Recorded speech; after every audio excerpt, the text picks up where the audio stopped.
Good morning students. काल आपण trigonometry part first मध्ये रेंज ऑफ ट्रिगो फंक्शन किंवा रेंज ऑफ ट्रिग्नॉमेट्रिक फंक्शन याचा अभ्यास करत होतो. इथं मी फंक्शन आणि त्याची रेंज लिहिलेली आहे. काल आपण शिकलेलो असलो तरी सुद्धा पुन्हा की साइन फंक्शनची range close the interval -1, cos function ची रेंज सुद्धा close the interval -1, राहणार आहे. आता हे closed interval, open interval, semi closed interval, semi open interval, range, domain हे जे सगळे कन्सेप्ट आहेत हे कन्सेप्ट डिटेल्स मध्ये आपण सेट रिलेशन अँड फंक्शन नावाचा जो आपला टॉपिक आहे त्याच्यामध्ये आपण डिटेल्स मध्ये बघणार आहे. इथं फक्त तुम्ही काही मिनिमम गोष्टी लक्षात ठेवा ज्या मी बोर्ड वरती लिहिलेल्या आहेत. टॅन फंक्शनची रेंज ऑल रियल नंबर राहते. कॉट फंक्शनची रेंज सुद्धा ऑल रियल नंबर राहते. सेक फंक्शनची range all real number except open interval -1, तसंच cosec function ची range all real number except -1, write down this range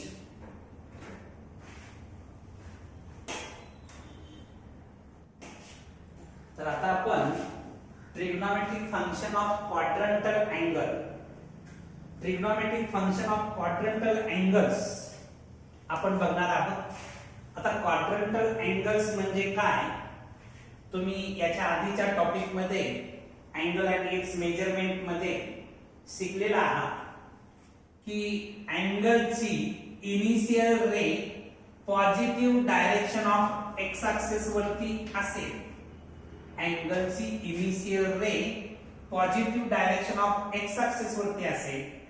centre at origin असेल, centre at origin, आणि terminal रे ती वाय अक्षावरती असेल किंवा एक्स अक्षावरती असेल तर त्याला आपण क्वाड्रंटल अँगल असं म्हणतोय. तुमच्या सगळ्यांच्या लक्षात आलं असेल.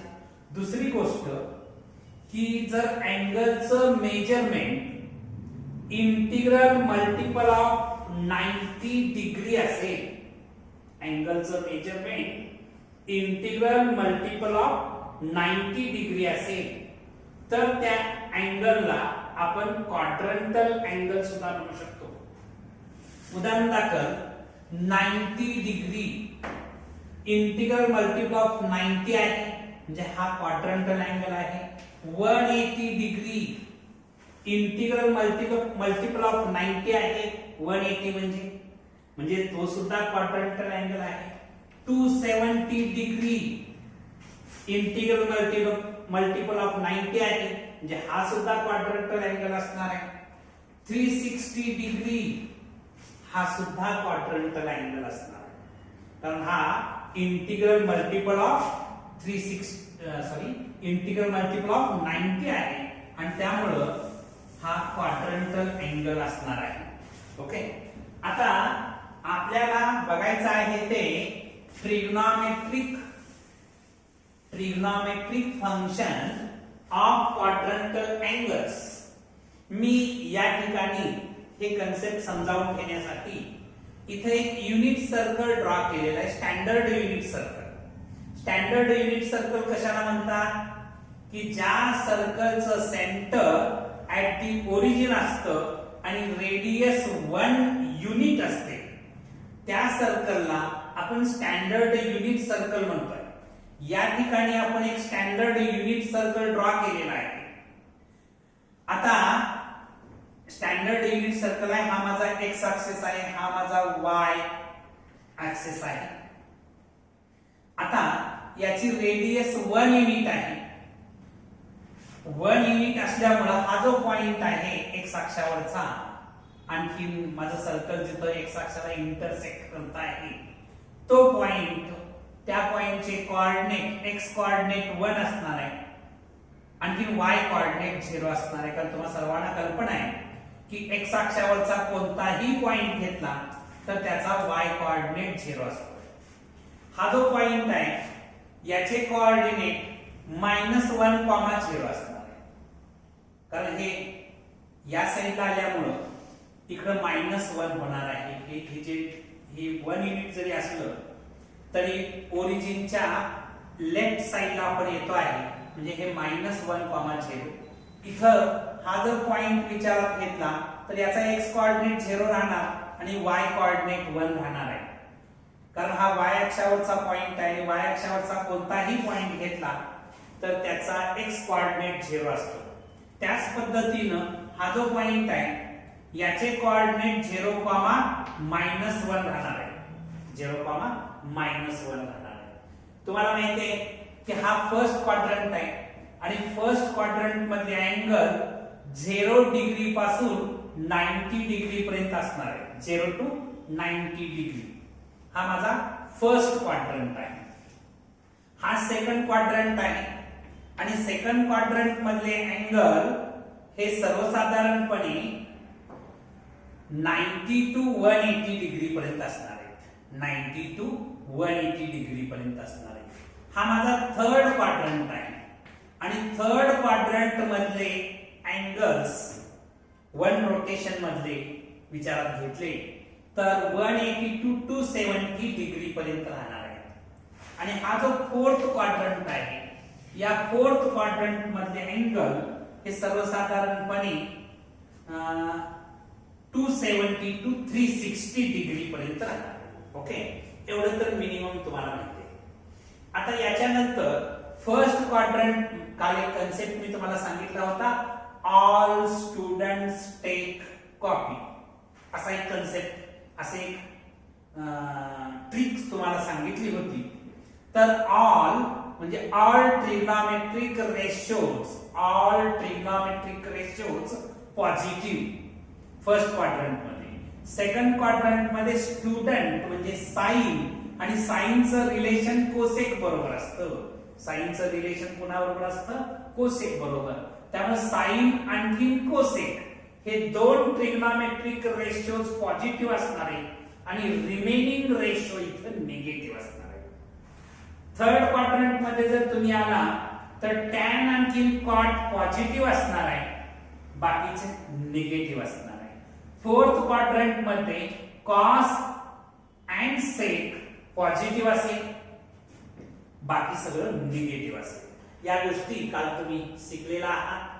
आता तुम्हाला माहिती आहे की जर ओ एक्स ही माझी इनिशियल रे आहे, इनिशियल रेचं इनिशियल आर्मचं रोटेशन जर अँटी क्लॉकवाईज डायरेक्शन असेल तर तयार होणारा जो अँगल आहे तो पॉझिटिव्ह असतो. आणखी इनिशियल रेचं रोटेशन जर क्लॉकवाईज डायरेक्शन असेल तर तयार होणारा अँगल हा निगेटिव्ह असतो. म्हणजे रोटेशन ऑफ इनिशियल आर्म जर अँटी क्लॉकवाईज डायरेक्शन असेल तर मला पॉझिटिव्ह अँगल मिळेल. आणखी रोटेशन ऑफ इनिशियल आर्म जर क्लॉकवाईज असेल तर मिळणारा अँगल निगेटिव्ह असेल. हाही कन्सेप्ट आपण काल बघितलेला होता. आता याच्यानंतर जेव्हा हे रोटेशन होणार आहे, इथं माझी इनिशियल आर्म आहे, मी अँटी क्लॉकवाईज रोटेट करतो आहे. इथं आलं तर ते 90 डिग्री होणार आहे, इथं आलं तर 180 डिग्री होणार आहे रोटेशन इथपर्यंत आल्यानंतर, टर्मिनल आर्म इथं आल्यानंतर. हे रोटेशन पुन्हा इथं टर्मिनल आर्म आली तर 270 होणार, पुन्हा फिरून इथं आली तर ही किती होणार आहे? 360 होणार आहे. असं तुम्ही पुन्हा रोटेट करत गेला तर 90 च्या इंटिग्रल मध्ये आपल्या व्हॅल्यूज वाढत जाते. आपल्याला रेडियन मध्ये जर विचारात घेतलं तर इथं 0 रेडियन असेल, इथं π/2 रेडियन असेल, इथं पाय रेडियन असेल, इथं 3π/2 रेडियन असेल. पुन्हा मी पुढे रोटेट करत गेलो तर इथं येणार आहे 2π, कारण 360 म्हणजेच 2π येणार आहे. 2π रेडियन.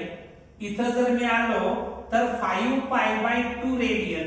पुन्हा इथं आल्यानंतर 3π रेडियन. पुन्हा इथं मी रोटेट होत आलो तर 7π/2 रेडियन. माझं रोटेशन पुन्हा इथपर्यंत आलं तर 4π रेडियन.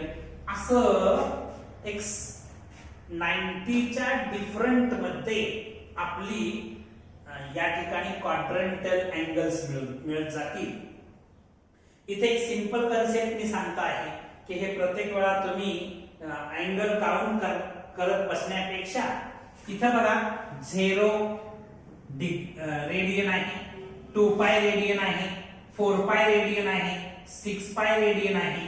म्हणजे या साइडला सगळे जे अँगल्स येत आहेत म्हणजे positive direction of x axis वरती जे अँगल येत आहेत ते इवन पाय असतात. इवन पाय बघा 0 रेडियन 0π सुद्धा तुम्ही म्हणू शकताय. हा इवनच आहे. 2π 4π 6π 8π 10π असे सगळे इवन पाय येतील. तुम्ही जर negative direction of x axis म्हणजे इथला जर अँगल विचारात घेतले तर हे सगळे अँगल ऑड पाय आहेत. बघा सगळ्यांच्या लक्षात येतं का? पाय 3π 5π 7π असे सगळे ऑड पाय असणारे अँगल एक्स अक्षाच्या निगेटिव्ह डायरेक्शनच्या साइडला येणार. क्वाड्रंटल अँगलचा विचार केला तर तुम्ही वाय अक्षाची पॉझिटिव्ह साइड जर विचारात घेतली तर या ठिकाणी तयार होणारे जो अँगल आहे बघा, आणखी या ठिकाणी तयार होणारे अँगल निगेटिव्ह साइडचा जर विचार केला तर इथं π/2 आहे, इथं 3π/2 आहे, इथं 5π/2 आहे, इथं 7π/2 आहे, इथं 9π/2 आहे, इथं 11π/2. पुढे गेला तर 13π/2, इथं आला तर 15π/2, वरती गेला तर 17π/2, खाली आला तर 19π/2. म्हणजे हा जो कन्सेप्ट आहे हा कन्सेप्ट ट्रिग्नॉमेट्री मध्ये अत्यंत महत्त्वाचा आहे. कारण तुम्हाला ट्रिग्नॉमेट्री मध्ये फॉर्म्युले पाठ असल्याशिवाय ट्रिग्नॉमेट्री सोपी जात नाही आणि ढिगभर फॉर्म्युले आहेत. हे सगळे फॉर्म्युले पाठ करणं पॉसिबल नसतं. तेव्हा हा जो मी कन्सेप्ट सांगतो आहे इथं जे मी युनिट सर्कलच्या आधारे जे तुम्हाला समजावून देतो आहे हा कन्सेप्ट जर तुमचा परफेक्ट झाला तुम्ही हा व्हिडिओ पुन्हा पुन्हा रिपीट करून बघायला हरकत नाही. हे जर तुमचं परफेक्ट झालं तर ट्रिग्नॉमेट्री अख्खी परफेक्ट होणार आहे. याच्यानंतर मी तुम्हाला आणखीन एक गोष्ट सांगतो की एक्स ऍक्सिसला आपण रेफरन्स ऍक्सिस म्हणून पकडणार आहे. एक्स ऍक्सिसला काय पकडणार आहे? रेफरन्स ऍक्सिस म्हणून पकडणार आहे. तुम्ही एक्स अक्षावरून जेव्हा प्रवास करता तेव्हा ट्रिग्नॉमेट्रिक रेशोज चेंज होत नाही. एक गोष्ट लक्षात ठेवा. मी पुढे त्याच्या डिटेल्स मध्ये तुमच्याशी बोलेन, डिटेल्स मध्ये तुम्हाला समजावून देईन. पण आता एवढंच लक्षात ठेवा एक्स अक्षावरून जेव्हा तुम्ही पुढे प्रवास करताय, एक्स अक्षावरून जेव्हा पुढे प्रवास करताय तेव्हा ट्रिग्नॉमेट्रिक रेशोज चेंज होत नाही.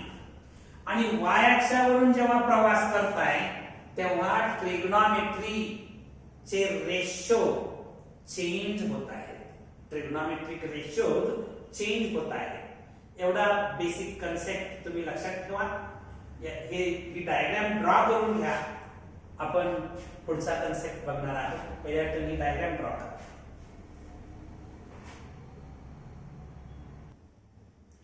आता आपण जो कन्सेप्ट बघितला होता, जे युनिट सर्कल बघितलं होतं, त्याच्या आधारे आपण वेगळ्या वेगळ्या ट्रिग्नॉमेट्रिक रेशोंची व्हॅल्यू कशी काढता येते, क्वाड्रंटल अँगल्स असणाऱ्या ट्रिग्नॉमेट्रिक रेशोंची व्हॅल्यू कशी काढता येते हे आपण बघणार आहोत.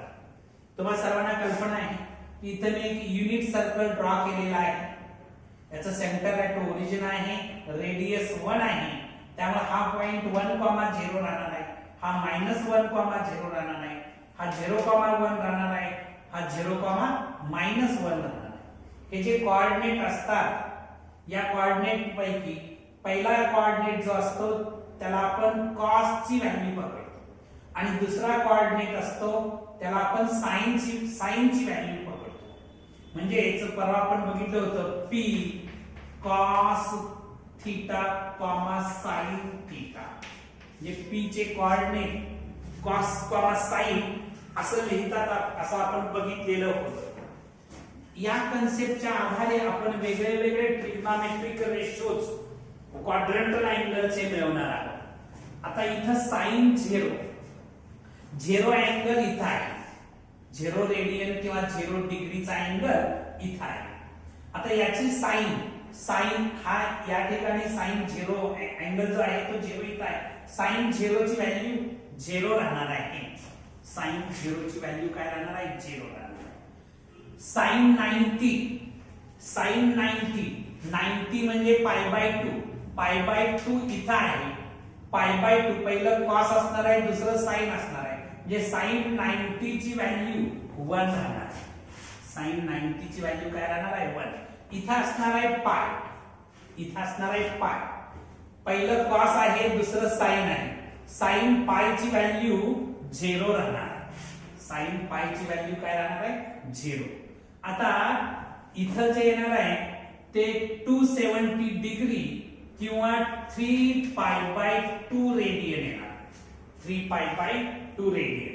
पहिलं cos असतं, दुसरं sin असतं.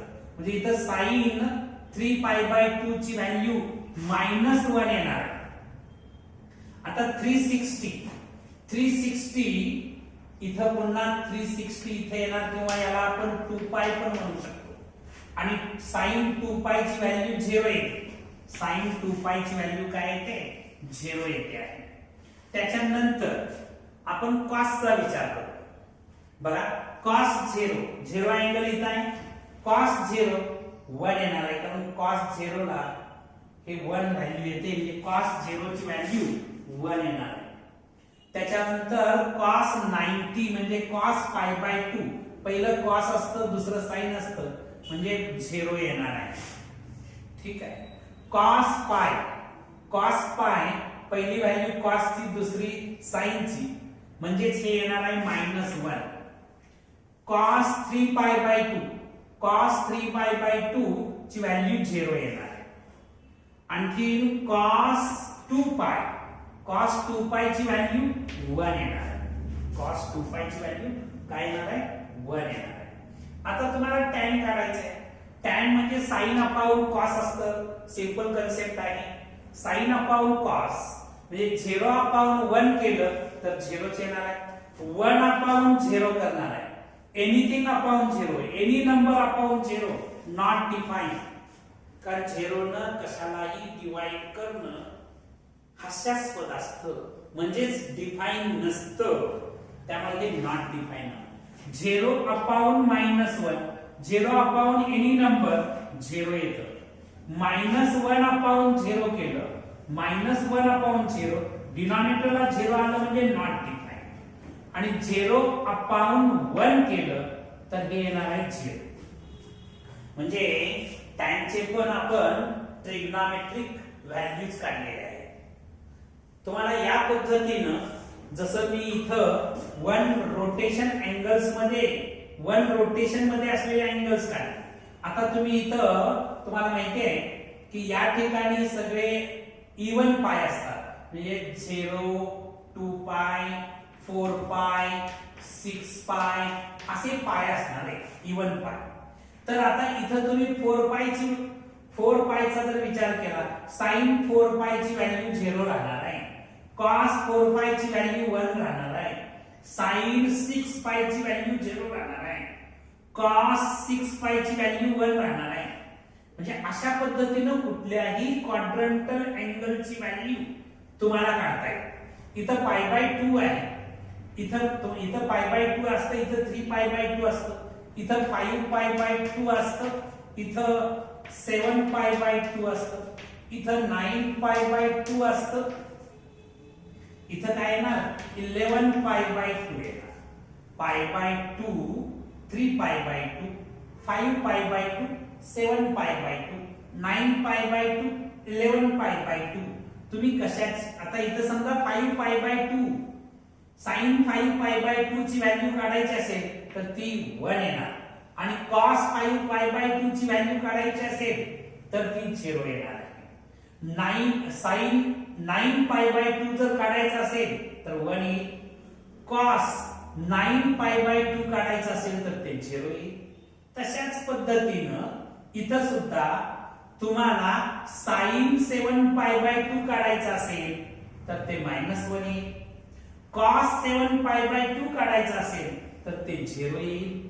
म्हणजे या युनिट सर्कलचा तुम्ही आधार घेऊन क्वाड्रंटल अँगलच्या व्हॅल्यू तुम्ही काढू शकता.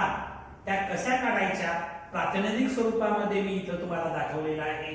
याचं जर तुम्ही प्रॅक्टिस केलं कोऑर्डिनेट एक पॉइंटचा जो कोऑर्डिनेट आहे x अक्षावरती किंवा y अक्षावरती त्यातला पहिला x कोऑर्डिनेटला cos म्हणायचं आणि y कोऑर्डिनेटला sin म्हणायचं.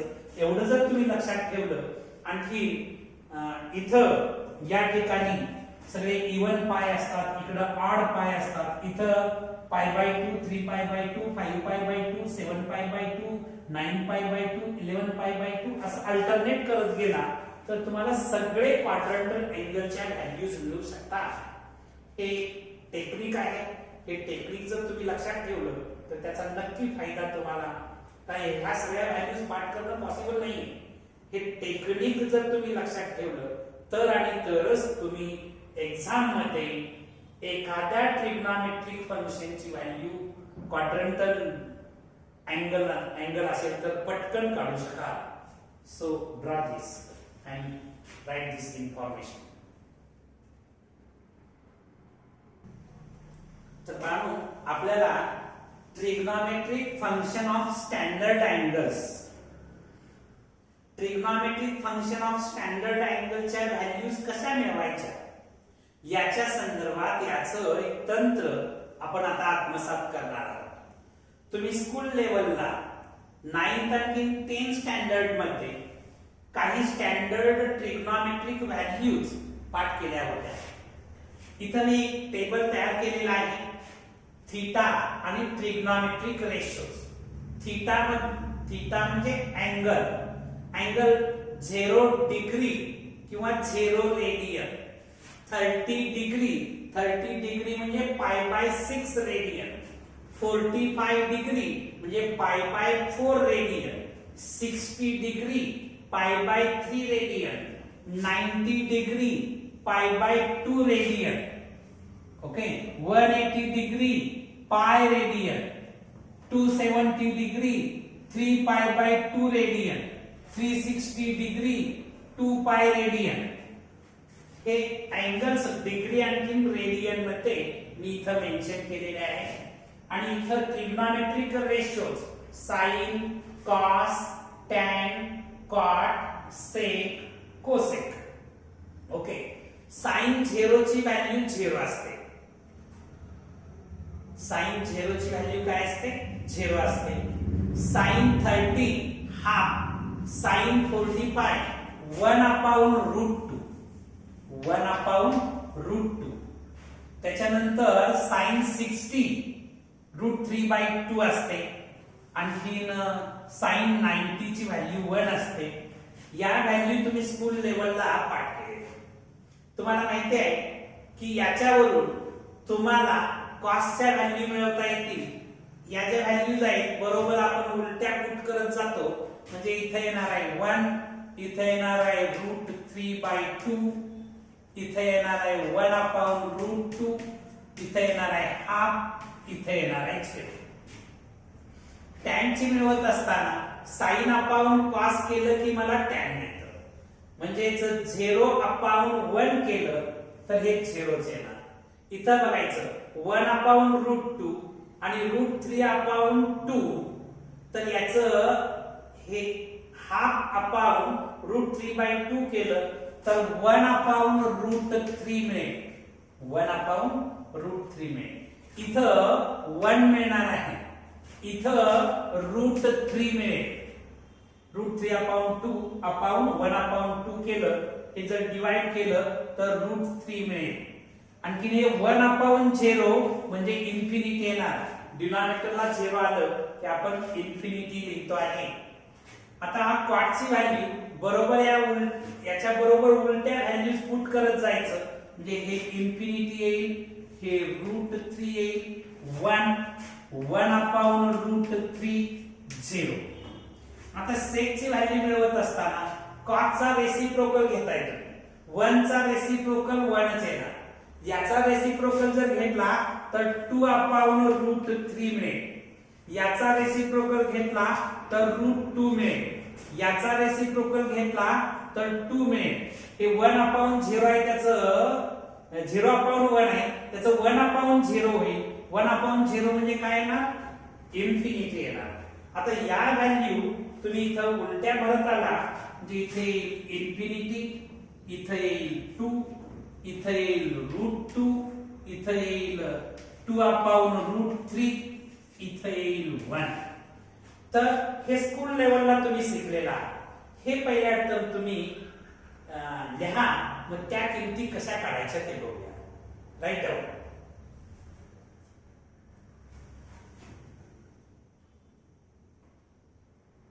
आता या किमती तुमच्या लिहून झाल्या असतील तर आपल्याला या व्हॅल्यूज कशा काढता येतील. कारण इथं पर्यंतचा पार्ट स्कूल लेवलला झाला होता. हे पुढच्या 3 गोष्टी ज्या आहेत त्या कशा मिळवता येतील याच्या संदर्भात आपण बघणार आहोत. पाय म्हणजे इथे येतं. पाय या ठिकाणी येणार का? पहिली व्हॅल्यू असते ती कॉस असते, दुसरी असते ती साइन असते. आता या ठिकाणी साइन पाय 0 येणार आहे. आणखी कॉस पाय जे आहे ते -1 येणार आहे. कॉस पाय काय येणार आहे? -1. त्याच पद्धतीनं 270 डिग्री किंवा 3π/2, 270 डिग्री इथं असेल किंवा याला आपण 3π/2 म्हणतो आहे. 3π/2 म्हणतो आहे. याच्यामध्ये साइन ची व्हॅल्यू -1 असते आणि कॉस ची व्हॅल्यू 0 येणार आहे. कारण ही पहिली व्हॅल्यू कॉस असणार आहे, दुसरी साइन असणार आहे. म्हणजे साइन ची व्हॅल्यू -1 आणि कॉस ची व्हॅल्यू 0. तुम्ही 360 चा जर विचार केला तर कॉस ची व्हॅल्यू साइन ची व्हॅल्यू 0 येणार आणि कॉस ची व्हॅल्यू -1 येणार आहे. कॉस ची व्हॅल्यू काय येणार आहे? 1 येणार आहे. कारण 360 म्हणजे इथे येणार आहे 2π. पहिली कॉस ची व्हॅल्यू, दुसरी साइन म्हणजे साइन ची व्हॅल्यू 0, कॉस ची व्हॅल्यू 1 आहे. आता याच्यावरून तुम्हाला tan मिळवता येईल. sin cos केलं की tan मिळतं.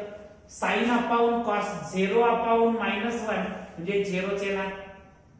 बरोबर आहे. त्याच्यानंतर -1/0 नंबर अपॉन 0 असेल तर इन्फिनिटी येणार. 0/1 असेल तर 0च येणार. 0/1 असेल तर 0च येणार. आता तुम्ही कॉट मिळवत असताना tan चा रेसिप्रोकल 0/1 आहे. 0/1 आहे, त्याचं 1/0 होणार म्हणजे इन्फिनिटी होणार. आता इथं बघायचं, या ठिकाणी इन्फिनिटी/1 आहे. 1/∞ केलं तर 0 येतं. बघा हे इन्फिनिटी आहे म्हणजे इन्फिनिटी/1 आहे. 1/∞ याचा रेसिप्रोकल घेतला तर, कारण tan चा रेसिप्रोकल कॉट येतो. tan चा रेसिप्रोकल घेतला तर काय मिळतं? कॉट मिळतं. तर इथं इन्फिनिटी/1 आहे, त्याचं 1/∞ आणि number upon very large number त्याची व्हॅल्यू 0 असते. ठीक आहे. इथं बघायचं हे 0 आहे, याचा रेसिप्रोकल घेतला 0/1 आहे, त्याचं 1/0 म्हणजे इन्फिनिटी येणार आहे. काय येणार आहे? इन्फिनिटी येणार आहे. त्याच्यानंतर तुम्हाला मिळवायचं आहे ते सेक म्हणजे कॉसचा रेसिप्रोकल मिळवतो. -1 चा रेसिप्रोकल -1च येणार. 0 चा रेसिप्रोकल येणार. म्हणजे 0/1 आहे, त्याचं 1/0. डिनॉमिनेटरला 0 आलं म्हणजे इन्फिनिटी होणार. 1 चा रेसिप्रोकल 1च येणार. 1 चा रेसिप्रोकल काय येणार आहे? 1 येणार आहे. त्याच्यानंतर कोसेक मिळवायचं म्हणजे साइन च तुम्ही रेसिप्रोकल घेताय. 0/1 आहे, 1/0 म्हणजे इथे येणार आहे इन्फिनिटी. इथं काय येणार आहे? इन्फिनिटी येणार आहे. -1 चा रेसिप्रोकल -1च येणार. 0 चा 0/1 आहे, त्याचं 1/0 होणार म्हणजे इन्फिनिटी होणार. तर हा जो टेबल आहे, हा टेबल जर तुम्हाला तयार करता आला, कॅल्क्युलेट करता आला तर तुमचं काम खूप सोपं होईल. हा जर पाठच करायचा ठरवला, बाय हार्ट करायचा ठरवला तर थोडंसं त्रासदायक होईल. तेव्हा मी जे टेक्निक वापरलेलं आहे ते टेक्निक तुम्ही लक्षात ठेवा आणि या पद्धतीने हा टेबल तयार करा. Write down.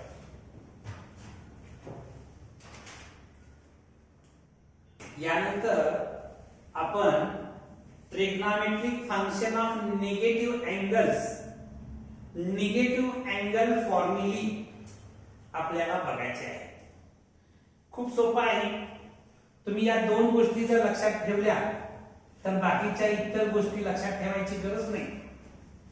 की cos minus theta is equal to cos theta, आणखीन sec minus theta is equal to sec theta.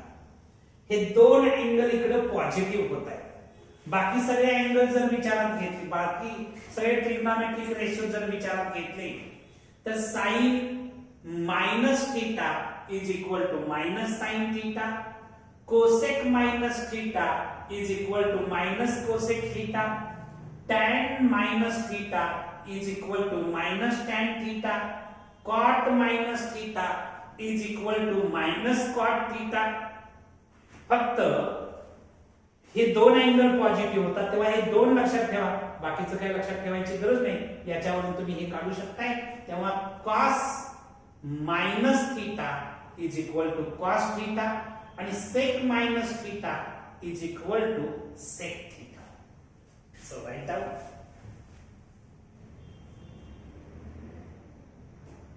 तर यानंतर आपण कोट्रिग्नॉमेट्रिक फंक्शन्स कुठली कुठली आहेत ते बघणार आहोत. तर साइन आणखीन कॉस, साइन आणखीन कॉस ही दोन कोट्रिग्नॉमेट्रिक फंक्शन आहे. कारण साइन फंक्शनचं को फंक्शन कॉस आहे, टॅन फंक्शनचं को फंक्शन कॉट आहे, सेक फंक्शनचं को फंक्शन कोसेक आहे. कारण तुम्ही जर बघितलं साइन आणि याला कोसाइन म्हणतात. कोसाइन म्हणजे याचं हे को फंक्शन आहे. टॅन टॅन्जेंट म्हणतात आणि कोटॅन्जेंट म्हणतात. टॅन्जेंट कोटॅन्जेंट म्हणून टॅनचं को फंक्शन कॉट आहे. सेक आणि कोसेक म्हणजे सेकचं को फंक्शन कोसेक आहे. हे लक्षात ठेवा. Write down these cotrigonometric functions. तर बाळांनो, आता आपण एक अत्यंत महत्वाचा कन्सेप्ट बघणार आहोत. Concept of reduction of angle formulae आपण बघणार आहोत. अँगलचं रिडक्शन करण्याचे फॉर्म्युले तुम्हाला पाठ करायचे म्हटलं तर खूप अवघड आहे. हा जर कन्सेप्ट तुम्ही समजावून घेतला तर तुमचं काम खूप सोपं होईल. बघा, मी इथं एक unit circle, standard unit circle काढलेला आहे ज्याचं centre at the origin radius 1 आहे म्हणून याला आपण स्टँडर्ड युनिट सर्कल असं म्हणू. तुम्हाला माहिती आहे हा एक्स अक्षाची पॉझिटिव्ह डायरेक्शन आहे आणि इथं होणारे सगळे अँगल्स हे इवन पाय असतात. म्हणजे 0 असेल, 2 पाय असेल, 4 पाय असेल, 6 पाय असेल, 8 पाय असेल. मगाशीच मी तुम्हाला सांगितलं की एक्स अक्षाला आपण रेफरन्स ऍक्सिस असं म्हणणार आहे. ही एक्स अक्षाची निगेटिव्ह डायरेक्शन आहे. इथं होणारे अँगल हे ऑड पाय असतात. म्हणजे पाय असेल, 3 पाय असेल, 5 पाय असेल, 7 पाय असेल, 9 पाय असेल, असे ऑड पाय असतात. इथले अँगल्स तुम्हाला माहिती आहे आणि इथला पण माहिती आहे. इथं आपण π/2, 3π/2, 5π/2, 7π/2, 9π/2, 11π/2, 13π/2, 15π/2 असे अँगल्स इकडे असतात. आणखी दुसरी गोष्ट की तुम्हाला प्रवास करत असताना मगाशीच मी सांगितलेलं आहे अँटी क्लॉकवाईज रोटेशन जर इनिशियल रेचा असेल तर तयार होणारा अँगल पॉझिटिव्ह असणार आहे. क्लॉकवाईज रोटेशन असेल तर तयार होणारा अँगल निगेटिव्ह असणार आहे. हे पण तुम्हाला माहिती आहे. आणखीन एक गोष्ट मी तुम्हाला सांगतो आहे, जेव्हा तुम्ही हा जो इनिशियल रे आहे त्याचं ट्रॅव्हलिंग चालू होतं, त्याचं रोटेशन चालू होतं, त्याचा प्रवास चालू होतो. व्हाईल ट्रॅव्हलिंग, समजा हा प्रवास वाय अक्षावरून पुढे जात असेल, जेव्हा वाय अक्षाला क्रॉस करून काही अंतर पुढे जाईल तेव्हा इंटरचेंज ऑकर, तेव्हा बदल घडून येतो. काय बदल घडून येतो? साइन फंक्शन असेल तर त्याचं कॉस होईल, कॉस फंक्शन असेल तर त्याचं साइन होईल, टॅन फंक्शन असेल तर त्याचं कॉट होईल, कॉट फंक्शन असेल तर त्याचं टॅन होईल, सेक फंक्शन असेल तर त्याचं कोसेक होईल आणि कोसेक फंक्शन असेल तर त्याचं सेक होईल. बघा, जेव्हा वाय अक्षावरून तुम्ही पुढे प्रवास करताय किंवा मागे प्रवास करताय तेव्हा इंटरचेंज घडून येतो. साइनचं कॉस, कॉसचं साइन, टॅनचं कॉट, कॉटचं टॅन, सेकचं कोसेक, कोसेकचं सेक असं होईल. जेव्हा तुम्ही एक्स अक्षावरून ट्रॅव्हल कराल, एक्स अक्षावरून प्रवास, मग तो पुढे प्रवास कराल किंवा मागे प्रवास कराल तरी इंटरचेंज डू नॉट ऑकर. अशा केस मध्ये इंटरचेंज घडून येत नाही. म्हणजे साइनचं साइनच राहील, कॉसचं कॉसच राहील, टॅनचं टॅनच राहील, कॉटचं कॉटच राहील, सेकचं सेकच राहील, कोसेकचं कोसेकच राहील. तेव्हा हा कन्सेप्ट तुम्ही लक्षात ठेवा. याच्या आधारे तुम्ही वेगळे वेगळे क्वेश्चन्स तुम्ही सोडवू शकताय. उदाहरण दाखल म्हणून मी इथे एक क्वेश्चन घेतो आहे. समजा मी अँगल 150 डिग्रीचा घेतला, साइन 150 डिग्री असा मी अँगल घेतलेला आहे.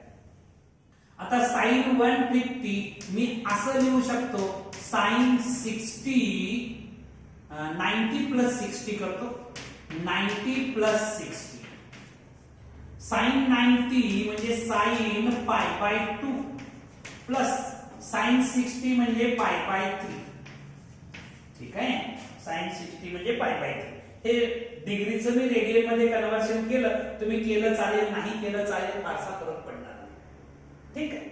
आता बघा, मी साइन 150 म्हणजे मी इथून माझी इनिशियल रे, मी एक्स अक्षाची पॉझिटिव्ह डायरेक्शनला विचारात घेतलं. इनिशियल रे माझं ट्रॅव्हलिंग प्रवास चालू झाला, प्रवास करत करत रोटेट होत होत मी इथं आलो तर 90 डिग्री आलं. 90 डिग्री पासून पुढे प्रवास चालू होईल, 60 डिग्री इथं कुठेतरी येईल पुढे. म्हणजे हा टोटल अँगल जो असेल तो 150 डिग्रीचा असतो. आता बाळांनो, तुम्ही प्रवास कुठून केलेला आहे? वाय अक्षावरून पुढे आला आणि वाय अक्षावरून जेव्हा पुढे येत आहे, वाय अक्षावरून जेव्हा प्रवास करताय तेव्हा साइनचं काय होणार आहे? कॉस होणार आहे. आणि हा अँगल आहे पाय बाय 3. आता कॉस पाय बाय 3 मगाशी तुम्ही टेबल पाठ केलेला आहे. कॉस 30 ची व्हॅल्यू किती येते? √3/2 येते. काय येते? √3/2 येते. So write down.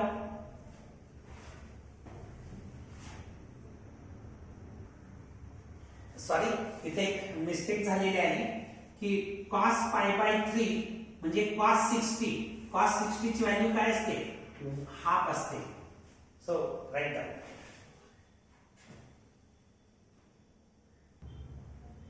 तर तुम्हा सर्वांचं ही डायग्राम आणि ही सगळ्या गोष्टी लिहून झाल्या असतील तर हे सगळे बेसिक कन्सेप्ट होते. याच्यावर आधारित एक्झाम्पल आपण पुढच्या लेक्चरला बघणार आहोत.